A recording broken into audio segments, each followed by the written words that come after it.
Welcome to Sounding Freedom and Liberation, a podcast series looking at the power of music and sound to engage with ideas of freedom and liberation. I am Sharissa Granger. And I'm Ferdia Stone Davis. Today we welcome our guest, Dr. Beryl Pong. Dr. Beryl Pong is an academic and researcher with interdisciplinary interests in modern and contemporary war, aesthetics, philosophies of space and time, and literary, sound, and visual cultures. She is a UKRI Future Leaders Fellow hosted by the Centre for the Future of Intelligence and the Institute for Technology and Humanity at the University of Cambridge, where she leads the Centre for Drones and Culture. Welcome, Beryl. Thank you for having me. So, in each conversation we've been having, Beryl, we've been opening up with a common question, and that question is to invite you to reflect upon what freedom means to you and how you might practice freedom on a daily basis. What a way to start. Thank you. I think freedom is the ability to think, act, and be without fear of threat or violence.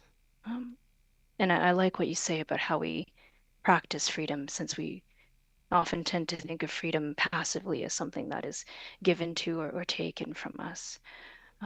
I'm lucky to live in a part of the world that I consider to be free. So I think for me personally, remembering how free many of us are and how many people in the world don't have that freedom, that acknowledgement is a practice. It requires practice. Thank you. And I suppose in some sense, this ties in, of course, very closely to your area of research and practices of freedom, the ability to be able to think and such. And I wonder if you can tell us how you came to be interested in your area of research and in the ideas of freedom and liberation that connect with it. I spent many years looking at the Second World War in particular.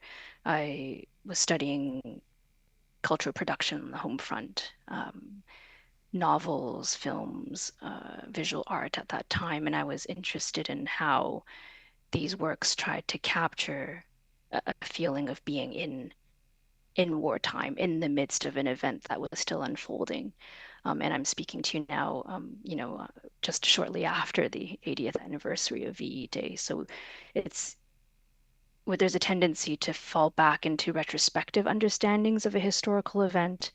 And at the time that I was thinking about Second World War and wartime specifically, I wanted to recuperate or try to get at a sense of affect and feeling in the moment.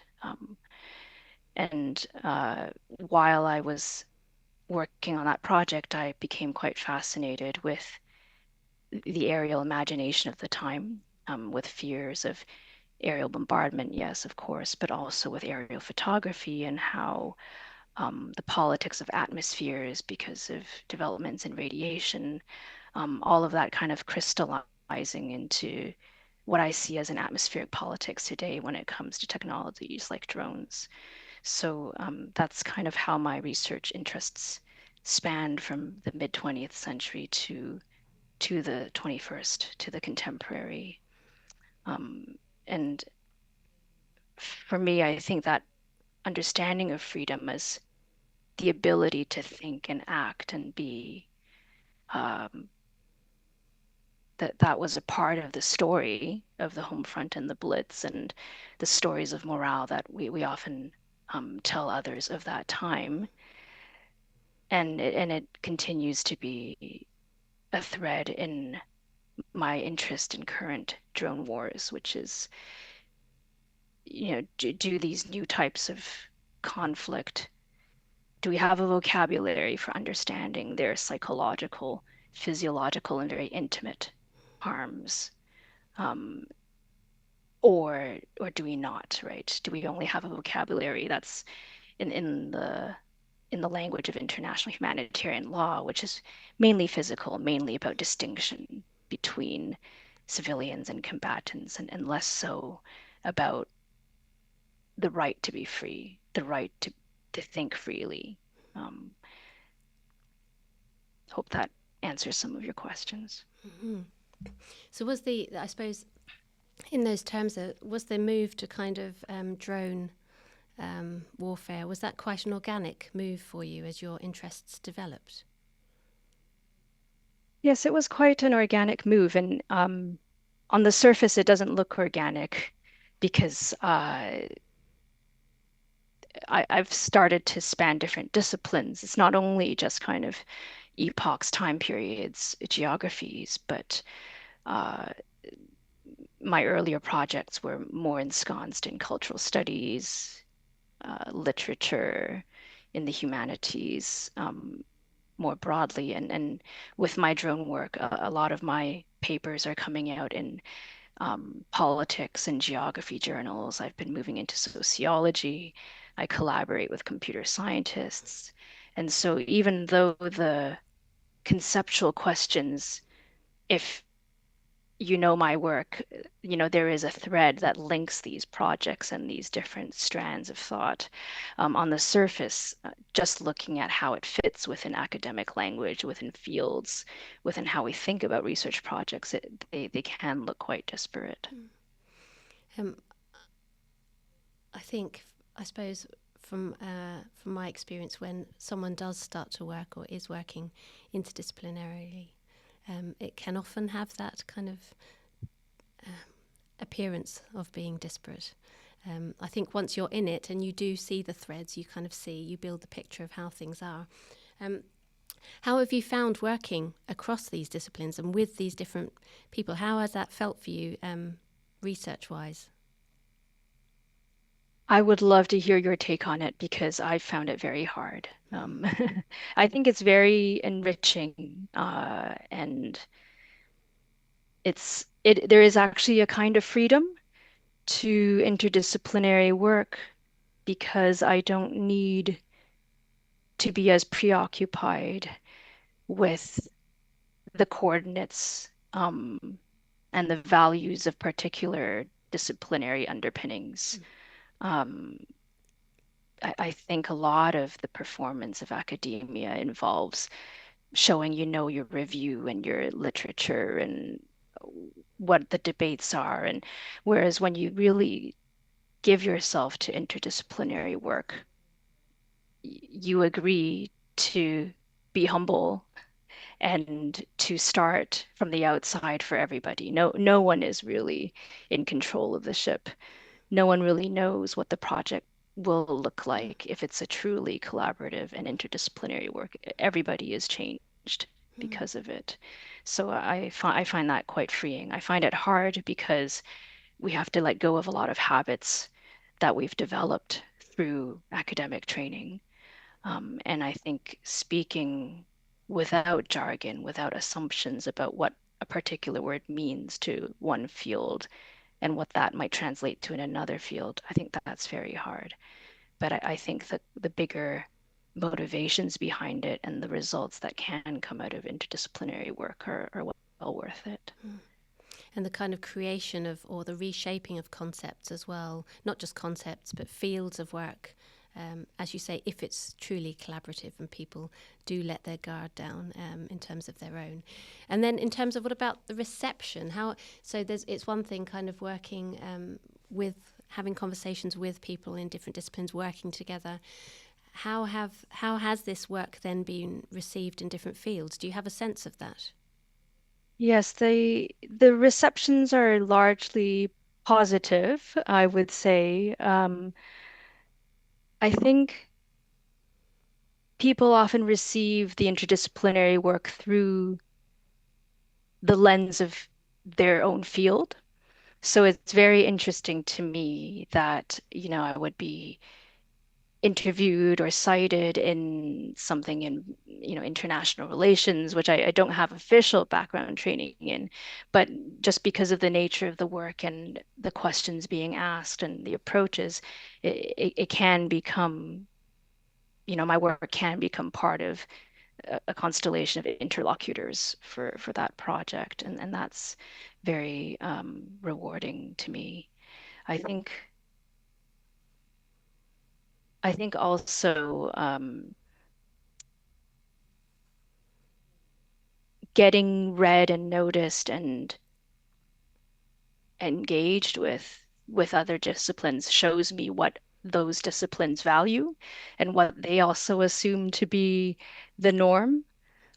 So having now published in quite different venues in the social sciences and in the humanities and beyond, I think the peer review process is even more fraught in these scenarios because the templates or the stories that I already have in my head about what a particular journal might need ends up looking very different when it's in a different discipline, when those peer reviewers expect a certain kind of style or they expect a certain look to these kinds of outputs, and I often don't know them until I'm slapped with the reviewer reports. uh, yes, bittersweet moment, isn't it? Yes. And just then, I suppose one in terms of this development of your research. So my encounter with your work so far. So the first time I encountered it was the wonderful presentation you gave at a conference on the aesthetics of nuclear reactors in relation to drones. So I immediately associated you, I suppose, from that in terms of the visual sense. Has sound always been of interest to you, or is it something that's kind of emerged? Yes, I think sound has been of interest, but maybe more as part of a bigger interest in aesthetics. So I've been thinking about aesthetics for a long time as beauty or taste or art in the kind of 18th century sense, but I've also been thinking about aesthetics more in the Greek aesthesis, which is the idea of sense perception, how the senses relate to how we perceive and connect and understand the external world around us. And so when I think about aesthetics in that way, I think the visual is part of the work of aesthetics, and I think sound is part of the work of aesthetics too. So we often tend to think of drone cultures through the visual, because it is a kind of dominant media. Drone media is dominated by the visual currently. But sound is always a part of these technologies. The buzz of the drone, people often think about that as the most intrusive aspect of what a drone is. Not so much that it can see you without you knowing, so that aspect of surveillance, but there's also this worry that you can't turn the sound off, right? That it'll always be there and it'll always be intrusive and interfere with your everyday life below, and you can't do anything about it. So that that is part and parcel of what I consider to be drone aesthetics. Mm-hmm. And how then, because in terms of this interest in world making that you have, can you say a little bit more then about how you understand world making in the light of what you've just said then? What is world making for you? I think I've been thinking about world making in terms of theories of world making. So I go back to the likes of Goodman, who've talked about how um, there's no one objective world because we each bring with it our own paradigms, contexts, backgrounds, and that constructs the world itself. Um, but I'm also interested in world making capabilities of emerging technologies, how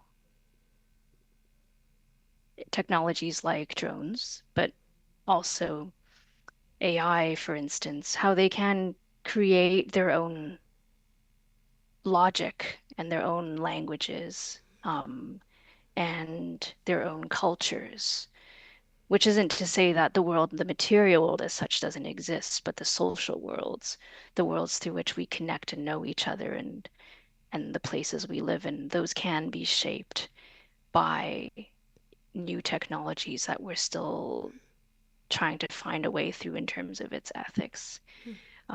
So maybe a more extreme or obvious example in my head would be the rise of drone warfare. It isn't to say that conflict and wars were never mediated by the desire for distance, right? I think there's always a desire to conduct conflict without hurting your own people. So that's part of the story of modern conflict. But what drones did differently um, was that it made it unmanned. Right? There's this assumption that you don't need to have people on the ground anymore to conduct conflict. But it also led to a new legal world where this type of killing somehow becomes legitimized, right? So in the eyes of international humanitarian law, it actually should be, in international law, actually, it should be illegal to conduct extrajudicial killings. It should be illegal to target suspects against who are residing on a country with whom the drone operating country is not at war, right? It defies a lot of rules, but because the technology has enabled this um, remote conflict from a distance, this ability to survey and through algorithms to surface potential targets, it's created an infrastructure for for modern conflict that didn't quite exist before, and that has now become our world, if that makes sense. So I'm kind of interested in how these things happen that are mundane, but that are actually events, right? That they're happening in real time in everyday ways, and they're consequential for what happens, for how we think about these things in the future. I mean, I find that powerful. In my thinking of world making to this point, I suppose I've been quite parochial in terms of thinking about music and how music makes worlds, borrows from some worlds, then creates new worlds. And this can be both positive and negative. And I suppose this resonates with what you're saying about the logic of a technology. There are many, many technologies, of which, music is, embedded in the technological. But I like what you're saying about these things actually reconfiguring how we think about things, how we act, in really world-changing ways. And maybe, I suppose we'll get onto this when we're thinking about there's this sense in that more abstract, we can think about the legal sense, but then we can think about that world-making capability of those who are affected by it, possibly, as well as it might be another sense for having, read some of your work. Yes, that's you're pointing out about world making as the creation of worlds through music, for instance. That really is instructive, and that does resonate with me too, because I do have this background in the arts. I think my original answer to world making would have been something along those lines before I went the interdisciplinary routes that I've ended up meandering through. But one of the reasons why world making is a part of my UKRI project is that part of my outputs are to create worlds.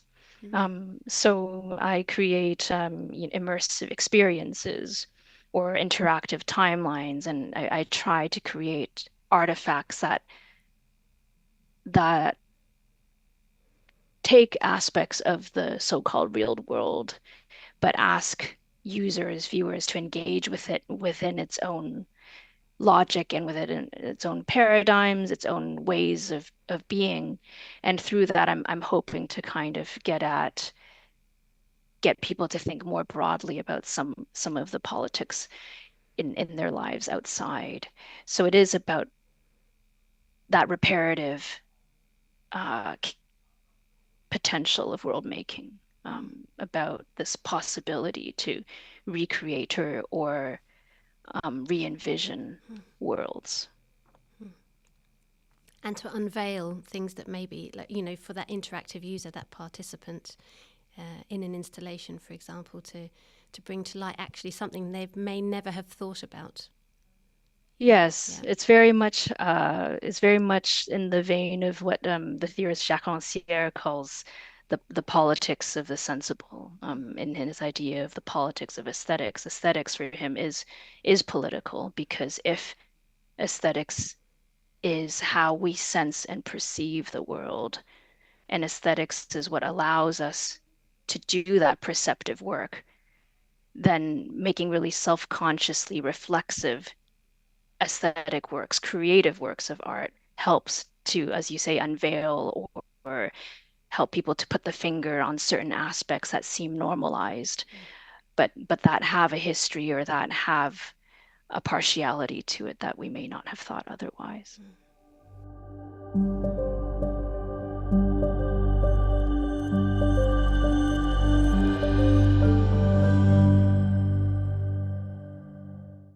Have you, and if so, how do you connect sound to such aesthetics in relation to drones or military warfare?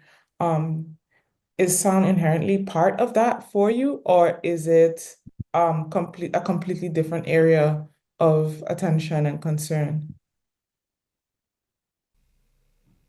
Sound has been a part of it,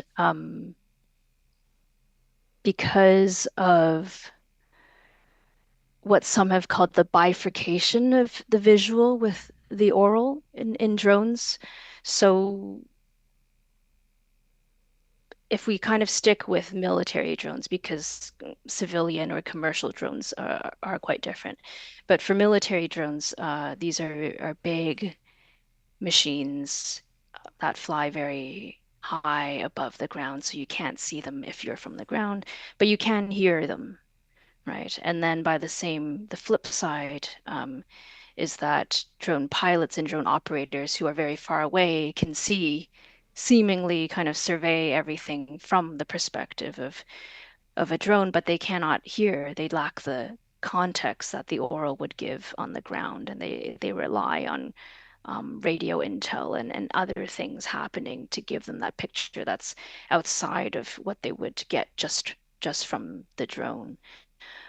So sound has been a part of me thinking about, what are drone aesthetics? How do people experience drones, whether you're from above or from below, or whether you're a quote unquote spectator, neither axis, even somewhere else, orthogonal to this relationship.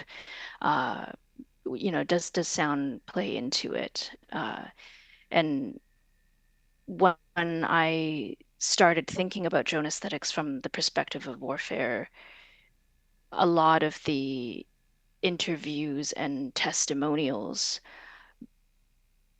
were precisely about this absence of sound for those who are operating the drones, and this uh, the need to endure sound from below, right? This idea that there's this constant whir, and different cultures who live under drones have different names for that constant sound, often related to insects. Sometimes they're related to vocabularies of mosquitoes, or the buzz of a bee. And how does that sound become part and parcel of the experience of war? I just don't think we often think about that experience. In media representations of drone warfare, we tend to think of drone strikes or collateral damage, quote unquote, but we don't often talk about the endurance aspect, how sound is a part of everyday life, and drone sound becomes incorporated into that aspect of everyday life. So I've been thinking about how to draw more attention to this aspect, I suppose. So, I mean, your article, "The Zoom of a Hornet," I suppose the clue's in the the name of that. But in terms of thinking through that that noise that people living under drones, or an associated, sense of that, those living in warfare, the kinds of sounds that they're subjected to. Something that really struck me, I suppose, about that was the different kind of freedoms at play. And this, of course, ties back to your very first, your response to this question of what freedom means. And you kind of said it's the freedom to think, to act and to be, or something like that. And so something very powerful about that article is that through that reference to the Virginia Woolf thoughts on peacetime in an air raid. Peace in an air raid, That's yes. it. Just this inability to think, to when you hear the sounds, you stop thinking. But I wonder if you might tell us a little bit more about the different kinds of freedoms that are affected by the noise, the sounds that are experienced. Mm-hmm. Yes, well, that article was, yes, it was in particular about Virginia Woolf's writings on war and peace in the interwar period between World War One and World War Two. And it was also interested in particular sonic regimes, if we can call them as such, of a wartime experience and that involves sounds of airplanes, but it also involved this sound ecology of mobilizing against air raids, which is the air raid siren. So I was really interested in how Woolf and other figures of that time thought about the work of sirens, but also of that whir of the airplanes as well. And again, a lot of that came from firsthand accounts and mass observation memos about people living during that time, just thinking about having to endure that sound. There are obviously many differences between that time and the drone work that I'm looking at now. But what really struck me was this what was common between them was this idea that wartime is not an event, it's an everyday thing. It's about living through it.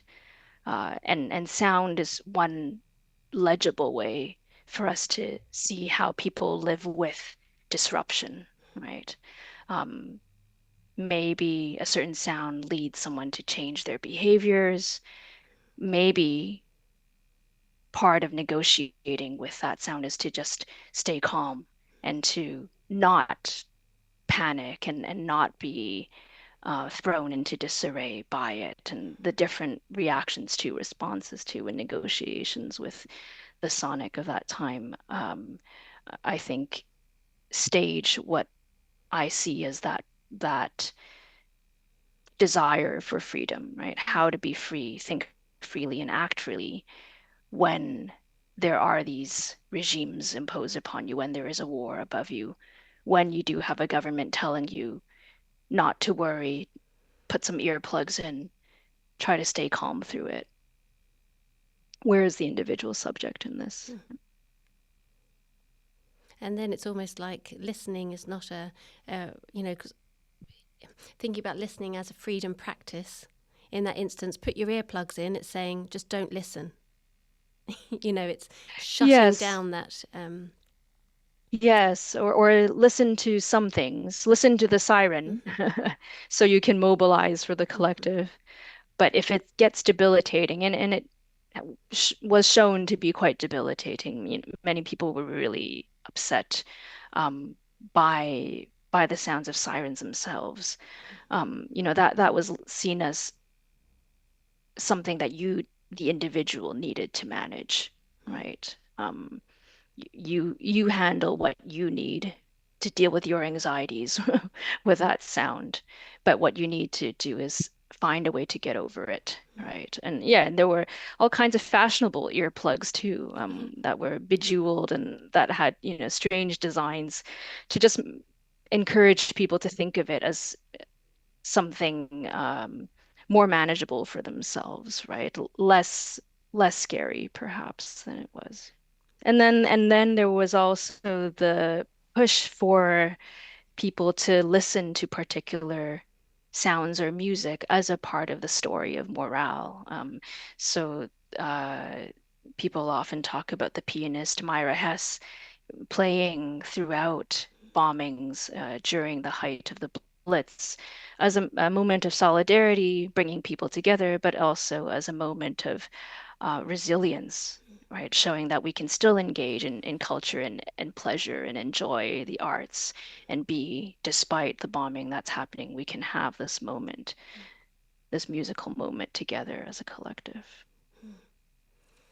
So there seems a complex set of things going on in terms of what one's listening to, in part listening tied in with management of people and expectations of how people might respond, music as resilience, as a mode of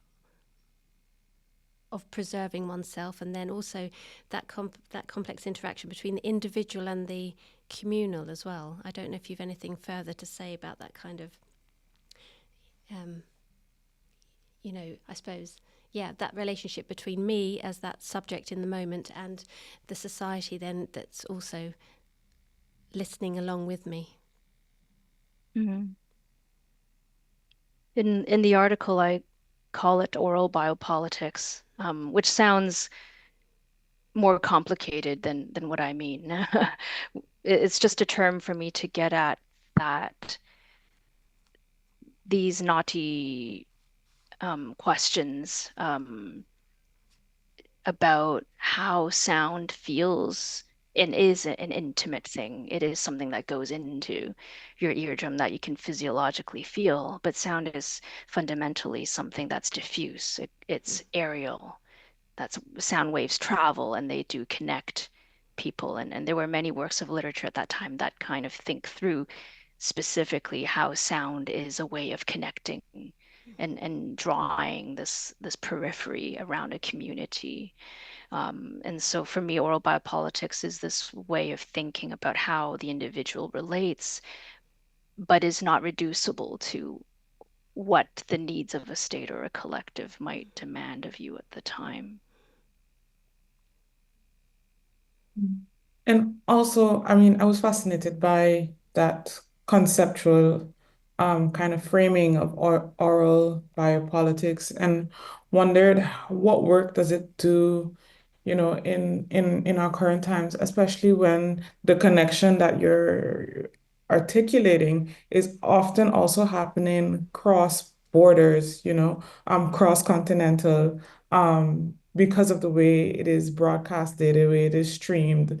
We walk around with, these sounds in our pockets, right? We can tune in and tune out, some of us, at whatever convenient or inconvenient time. So I just wondered how, the access to that soundscape that is, beyond our own or beyond their own, um, and how oral biopolitics can help us think about that. That's fascinating. Yes, I hadn't quite thought of it that way, but you're right. In terms of the contemporary situation where we can have individualized soundscapes, I think is kind of what you're pointing at. We can create, we can, in the vein of world making, we can create particular sonic worlds that are seemingly curated for us, right? And we can just put our headphones on and just immerse ourselves without necessarily connecting with the soundscape outside. Um, Yeah, that's fascinating. I think I'll need to think about that a little bit more. Um, because on one hand, I think one might say the biopolitical element can fall away if we have particular devices. And I've said before, I'm interested in how emerging technologies do create new worlds. If we do run with the idea that listening devices can be personalized to us in a way, maybe that biopolitical element seems to fall away. On the other hand, I think because of the fact that so much of what we consume in the media is underpinned by an infrastructure of capital and marketing, and I think if we go to listen through Spotify, for instance, there is inherently there's algorithmic interference there. There's a way in which these devices are connected to a desire to keep you listening, to read your habits and guess at what you might want from them, to keep you on the platform, so to speak, which is a critique of, many social media platforms, that maybe what seems to be a fully curated agential experience on the part of the listener, there are ways in which other actors beyond you can reach into your life in that way without you actually thinking about it. So that could be one way of rethinking what an oral biopolitics looks like in our current age of late capital. Yeah, thank you for that. Your article also illustrates how wartime songs, sirens, bombs, um, constrained people's thinking, but also was a kind of call to action that is imposing readiness upon people. Do you see parallels today in how music and sound trends um, might similarly influence or limit how we freely think and feel, especially in these kinds of algorithmic and curated, you know, sounds, adverts that interject into our Mm, curated and created For You page and how that all mm, kind of comes together. yes. I think it can. I mean, music is very interpellative, right? It speaks to you. Um, and some would say, unlike the visual, where you can shut your eyes and try to find a way to have a buffer, you can't exactly close your ears sometimes. So I think it's not that we are porous to manipulation, nothing that extreme, but I think because we are surrounded by different sounds that can be curated for us without us knowing what aspects of our data were read in order to feed that back to us. Um, it can have that more nefarious angle, that does link to privacy, I think. But maybe on a more prosaic level, not on the level of um, algorithmic curation, but even things like national anthems, I think.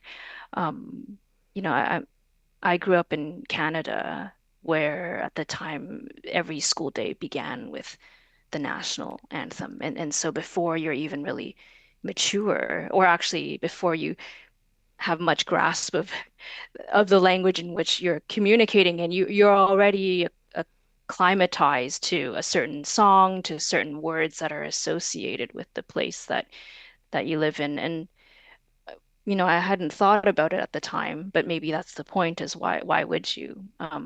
I think that it's not a siren, but it is that it does have a similar function of training or ingraining certain ideas through the sonic, so that you just make certain associations without you thinking about it, right? And in this case, the association might not be emergency, wartime emergency, but the association might be national sentiment. Um, yeah. Which can be called upon, should needs be, Yes. you know. Yes.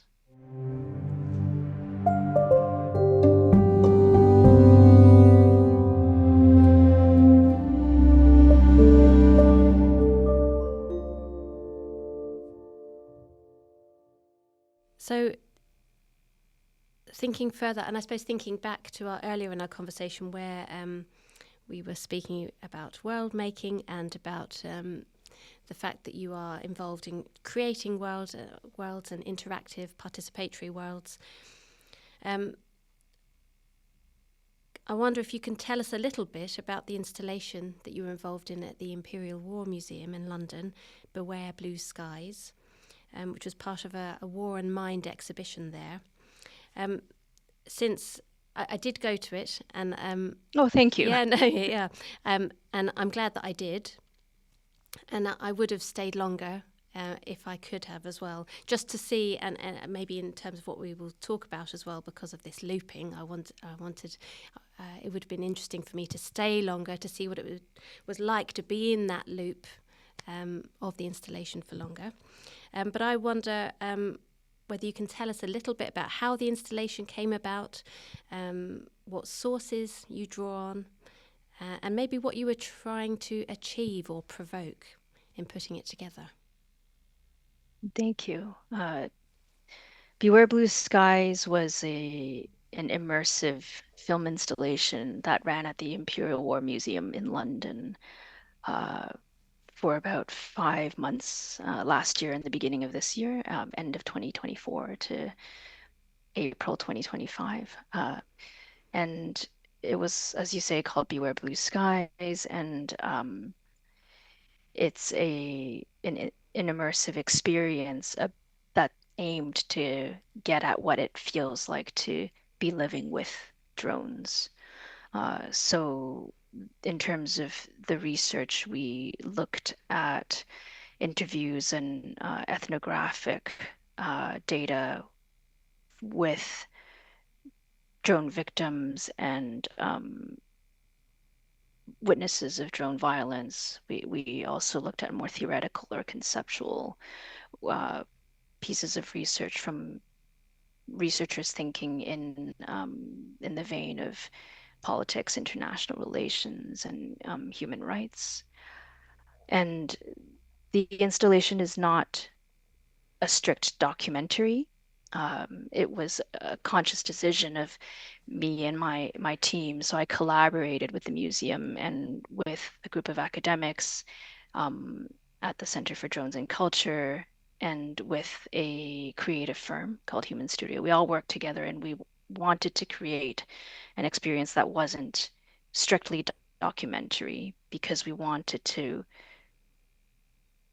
ask visitors to think reflectively about the mediating work that technology does. Um, so one of the critiques of drone warfare specifically for a long time is that it makes war into something like a video game. And there's this phrase that it's a PlayStation mentality that it instills.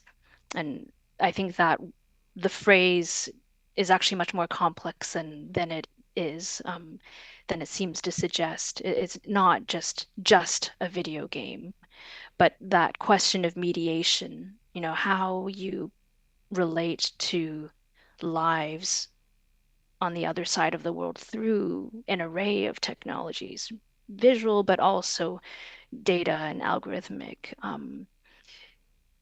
How does that mediate an impact on your knowledge of what's actually happening, of what these lives are like?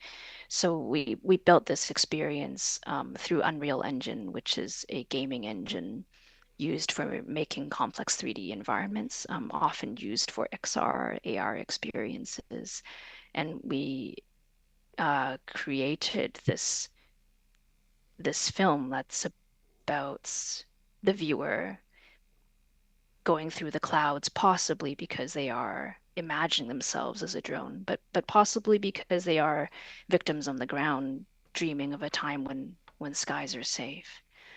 And the film takes you then into the everyday life of what it's like to live under drones. And we based our work on the global war on terror and on accounts of that time. So a lot of the research was grounded in experiences in Afghanistan, Pakistan, North Waziristan specifically.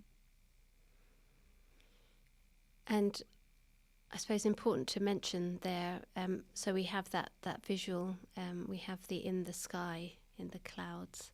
We then move through on the ground different visual fields. So there's what seems to be a child's bedroom, and then we move through a kitchen area, and then we move outside to, if I recall correctly, maybe it was kind of a marketplace previously, or there was, and then we go up some steps and we move out further into that wider visual horizon of the land outside. And all the while, we have that sound of the drone, but it's punctuated, that kind of that consistency of sound is punctuated by, and I suppose that, well, this was my interpretation. We're not quite sure. So the sounds of children when we're moving through, you know, maybe more of a hustle and bustle when we're outside. So we have an overlay of sounds, and I suppose it's not clear. Is it, the echoes of what was there? It's very well put together in that sense, I felt. So that combination of the visual, the auditory, works well to kind of give a feeling of what it might be like. I suppose when I was there, I did wonder whether there was a significance to the looping, aside from the fact that it was an installation, and installations often do loop, of course. Was there? Mm-hmm. Yes, your take on the installation is spot on for me, if I may say so, because with these public installations, you really don't know who walks through and what they'll get. And when we created this piece, I was told repeatedly by the museums, don't expect people to stay very long. They may not read what's on the walls. For instance, the title is Beware Blue Skies, and it's because there's a particular quote by a boy named Zubair who was 13 at the time. He had lost his grandmother to a drone strike in Pakistan, and he testified to U.S. Congress saying he no longer likes blue skies. He's afraid of blue skies because when the skies are gray, that's when drones don't fly. When the skies are blue, that's when they come. I mean, that's kind of a paraphrase, but the Imperial War Museum was really taken with this vignette and really wanted to use that to convey, yeah, the feeling of what it's like to live with drone warfare. And so that's where the children's sounds and the overlay come from. Absolutely. In fact, we had no while we were creating it, we didn't know what it would look like, but we knew what it would sound like. So from very early on, we knew that there would be a consistent drone whir or a drone noise, and we knew that we wanted this palimpsestic soundscape that was extra diegetic. You couldn't quite tell whether the sounds are coming from within when you're walking through the space, or whether they're echoes of presences that have now gone, or whether they're figments. They're kind of part of a desire for life to return to normal.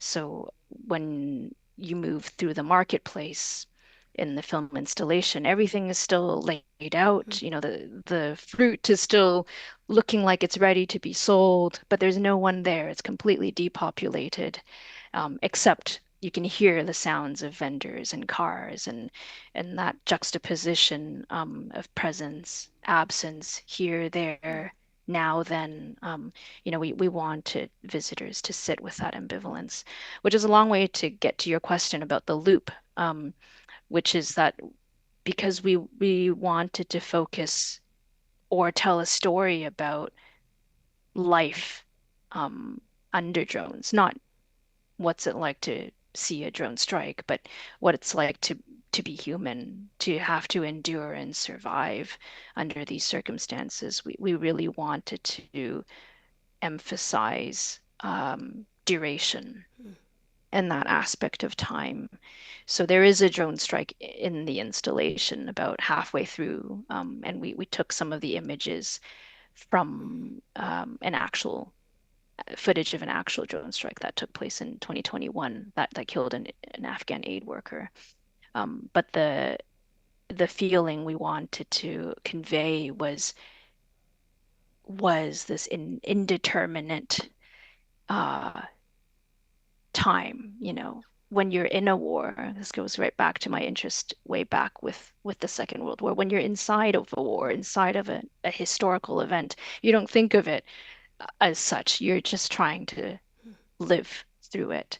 And so the loop is, on one hand, to create that longer continuum to suggest that there is no end, that you would know of anyway, but to also flatten the axes a bit of above and below. So there are two scenes, one's in the sky, one's on the ground, and many works of drone art will play up that opposition and that distinction. Here is a drone operator, here is a victim.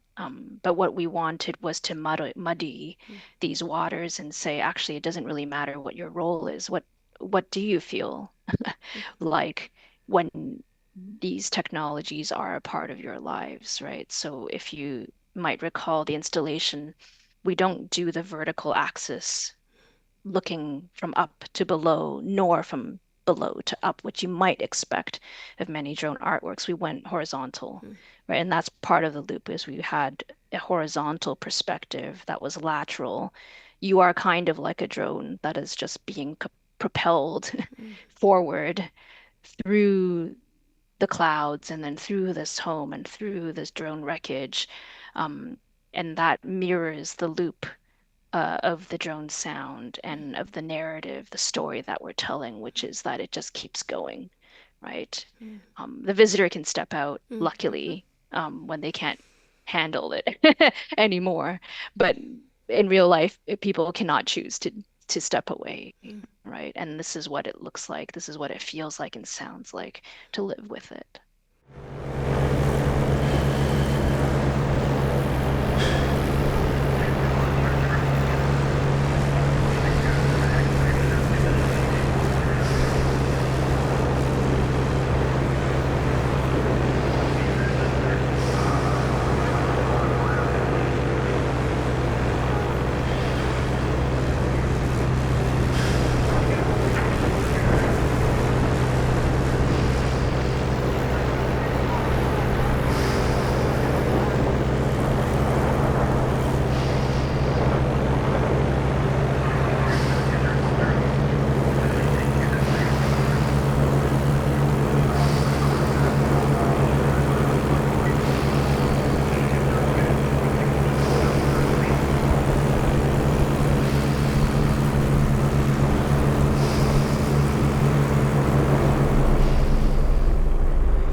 continuing from that, it seems that it ties into this work we mentioned, your article earlier, The Zoom of a Hornet, that, you know, that combination of the everyday sounds with the sounds of, in this instance, drones, coinciding together, meaning that we will listen differently, we will hear differently, and then also addressing that the bifurcation you identified earlier between, you know, the visual, the auditory, so the drone operator can't hear anything,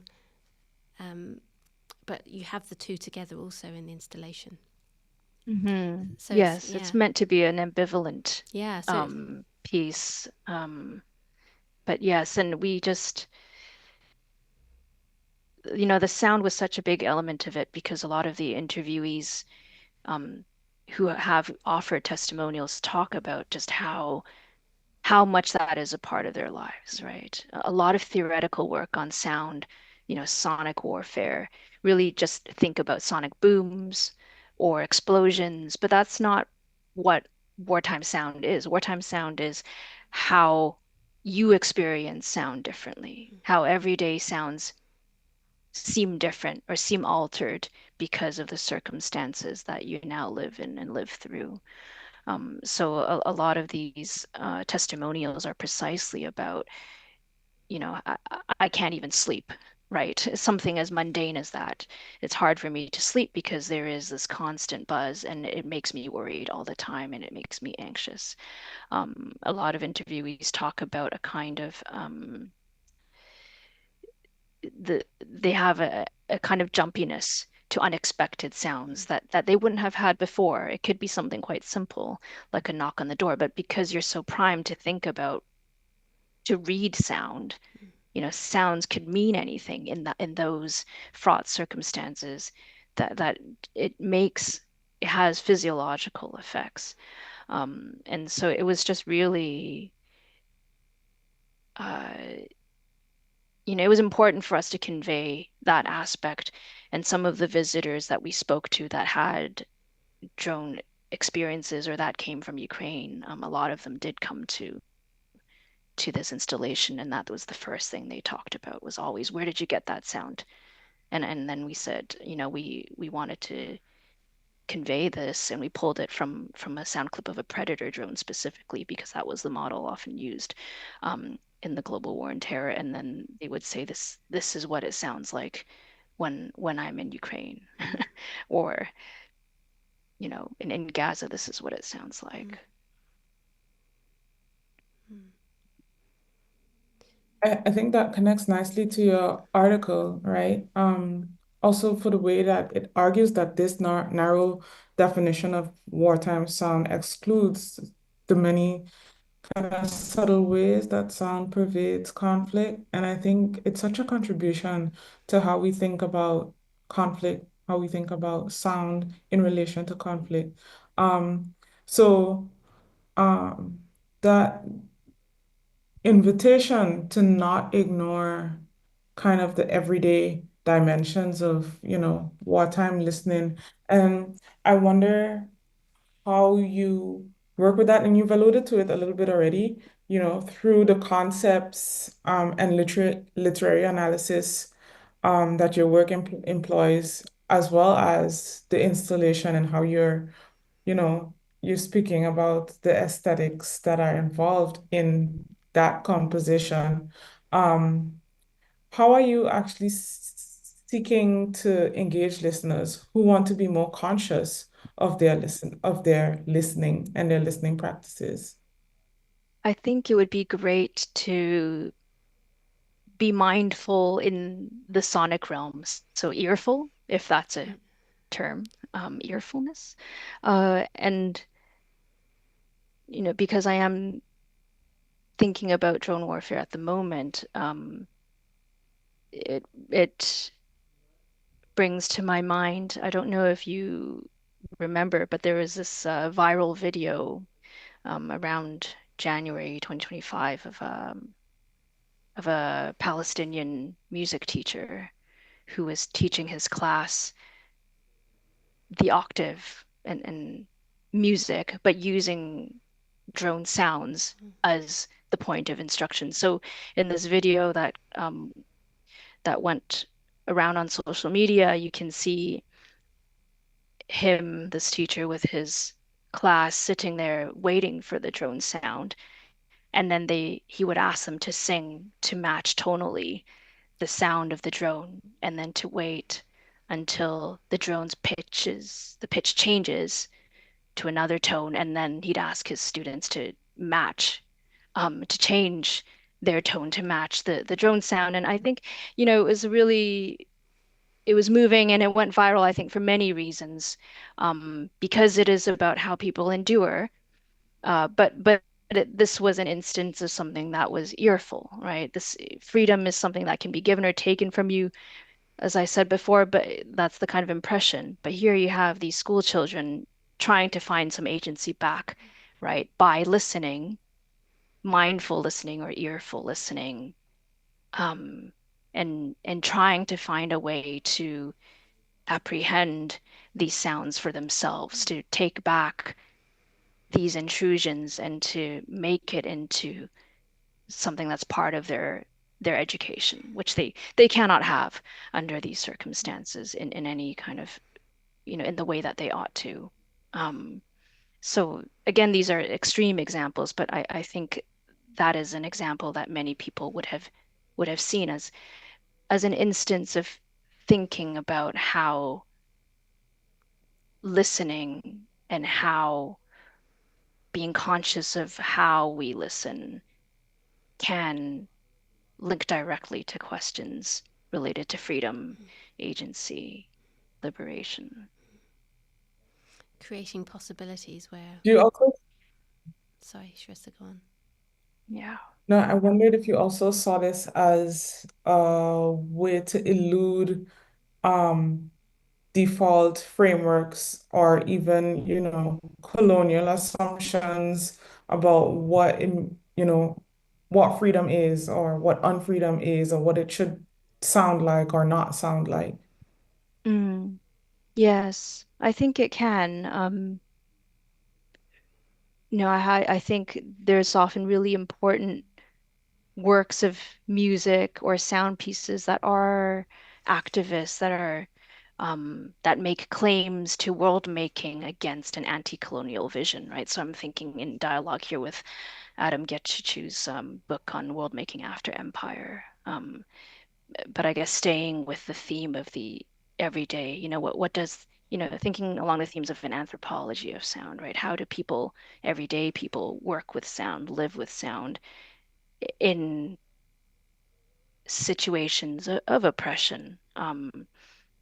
And this is one of them. It's, it wasn't anything loud, so to speak. They weren't making um, a big claim about their status, or even they weren't they were creating another world for themselves, right? I think for whatever limited duration of the time, this teacher and his students were trying to create a world while remaining porous to the sonic violence that is around them. They were trying to create some kind of world for themselves, and I think that's why that video really captured the attention of people around the world. Um, Mm, yeah. I mean, I don't know how this connects. I mean, maybe it's a variant of that same question about, we have the temporality then of music and sound happening over a duration, and how it might invite the creation of alternate temporalities from the one in which, I suppose it's a variant of the same question, an act of resistance. Yeah, it's about imbuing time, maybe a violent time, in a way that, so that it's less violent for us. I mean, something that struck me, for example, also, about was this distrust that then one might have, if someone, you don't know who might be, or apparently anyone might be hit by a drone strike. You don't know. So Who do you want to be with? So it seems that everything is kind of that kind of communal. If we go back to this idea of the biopolitics, the being with others is infringed on. We don't want to be with others in the same way. The example of the teacher with the students, I suppose, is a way in which they can be together, coexist together, not just coexist, but actually do something together that's positive. And maybe, so I'm wondering then about this, the kind of temporalities, whether maybe it's just a variant, that music and sound offer this, it can offer a space of freedom in the face of unfreedom. And this is both in the moment, it's over moments, it's across a duration. And even if it's only across that duration of time, it's still something and important because of that. Yes, I think that's it's an eloquent way of putting it. And even if it's in that duration, that moment has a temporal repercussion beyond it, right? That it is a bounded moment, but it can have its own life and its own narrative in the bodies and the minds of these people who've lived through it. So it's not for naught. Mm-hmm. Which is something. Yes.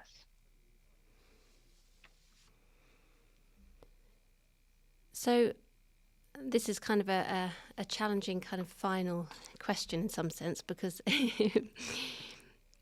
to invite you, what does sound and its uses, what do you think that sound can offer then to conceptions of freedom and liberation? We've been talking about it all the while, but if you had to kind of give a summary, what would you say? I think the power of sound is that it's intimate, affective, individually felt, but it's inherently a collective experience. It's about being able to engage with and connect with other people who also hear or maybe created those sounds. So again, it navigates this dynamic between individual and the collective, which is a dynamic that people think a lot about when it comes to freedom, right? Is freedom really about the individual? Can the individual be free if the collective cannot be free? What is our responsibility as individuals to the collective, and as a group to the individuals who might be marginalized? And then I think also the power of sound is also that it is both an event and every day. We can think of sounds as particular moments, as something eventful, but because we live in soundscapes, they index the way we live in everyday life. And thinking about that relationship between events, moments, with things that happen without us knowing that it's happening, with the mundane. I think that's also where the politics of and the potential of sound lies. If we can be a bit more mindful or earful of being able to think, how do we navigate these two poles? The individual, the collective, the event, and the everyday, then I think we would be able to have a concept of how sound relates to freedom more generally.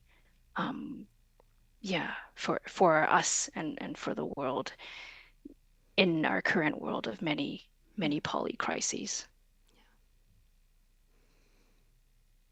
Thank you so much, Beryl. Thank you. That was a tough last question. It was. I just want to thank you for joining us today, for talking about your work and to bringing this aspect, this difficult aspect of thinking freedom in these situations of unfreedom, in these particularly acute, scenarios. Thank you so much. Thank you. And it's an honor for me to be able to talk about these topics with you and to be given the space. I really appreciate this conversation.